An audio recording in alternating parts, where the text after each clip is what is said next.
again the pitfalls of, as you mentioned before, pro sport, but young men having a lot of money, and how confident are you that this young man beside you would not go down those? One of the things we said to Joe right at the start, you know, is that, and you never know where things are going to go, but we said, Joe, two things we can't teach you how to live with, right? One is a large amount of media attention and fame, and you've got to learn for that as you go, and what you've got to do is try and just take it as a grain of salt, because it's fleeting, because it comes and it goes, and as much as they love you now, they'll hate you tomorrow and really tear you apart.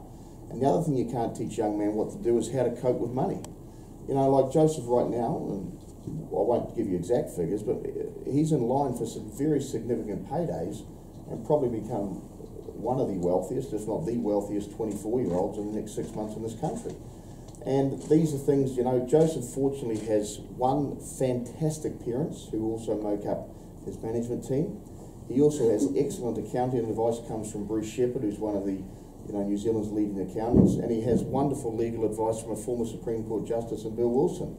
So I don't think you could have a better team around Joseph to cope with these things. And if you have a look at sort of Kevin Barry, you know, Kevin has been through the media for the last 25, 30 years, both as a participant in the media from a, you know, at the LA Olympics, so he fully understands the ups and downs all the way through to the trials and tribulations with David Tour, and now the rise again, you know, of Kevin Barry with Joseph Parker. So you couldn't get better mentors than that. We've got Martin Snedden sitting over there, who from all angles has had 35, 40 years in the media. Stanners has had 20, 25 years in the media. Christ, I started getting in the media when I was 20, worked in the media. So we can give them a lot of advice. At the end of the day, it's one of those things that until you go through it, you don't know what it means.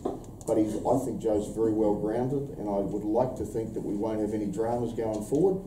But you know, we're talking about human beings here who experience life in a very unique and different way to most of us. You know, you tell me one sportsman right now who's as famous in this country as Joseph Parker. When the All Blacks play, there's 20 or 30 guys on display, everywhere from the coaches down to the 15 guys that take the field, plus reserves. When this boy fights, there's one, and every single news story is about him. So his level of fame has probably grown exponentially to any other sportsman in this country ever, including David Tour, because it took Dave 8 years to get where he got. Joe's been 3.5. And here we are, not only talking about bloody, you know, fighting for the heavyweight champion of the world, but doing it here in New Zealand. The media interest on this, just look at today, is going to be absolutely enormous. So his fame level is going to go through the roof, and fortunately he's got a great support team around him, and I think he takes it in his stride, which is pretty impressive when you think about all the things that are out there for him to participate in, and all the way that you can go awry. If you have a look at Tyson Fury, I look at the guy and go, I wish that wasn't happening to him, because I think he's good for the sport, but there's no one to blame but Tyson. Joe, are you confident? I mean, you seem to be handling all this at the moment, taking the next step if those pressures come with that next step? Yeah, I'm pretty confident. I mean, up to this stage, it's been all good. But like Dean said, I've got a good support team behind me. I feel like this team will keep me grounded and keep me on the right path.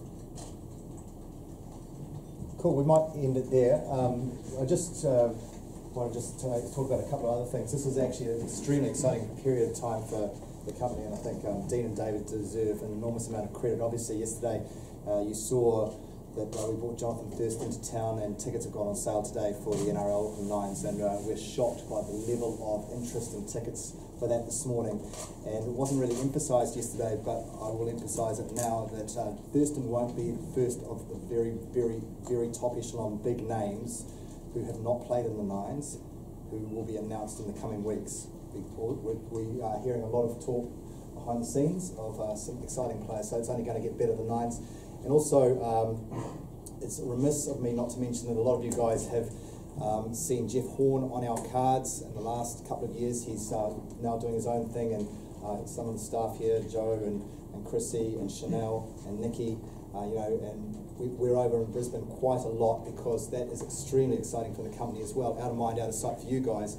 But Jeff is now number 3 in the IBF, and we have a fight in 2 weeks' time, which potentially is going to put him in a position where he will be in exactly the same position as Joseph Parker, but for the IBF welterweight title. So it's really exciting, and that's before we even talk about the Global 10s, which is also happening over here as well. So it's happening in Brisbane, but a lot of the staff are involved as well. So it's a pretty exciting time for our company, and I just want to publicly acknowledge these guys are putting so much risk into that for a lot of people's enjoyment, and it's been a hell of a ride so far. But the next couple of months is going to be particularly exciting for all of us, and we will try and keep you up to date with absolutely everything that we possibly can regarding it, because we need your support. So thank you for coming today. All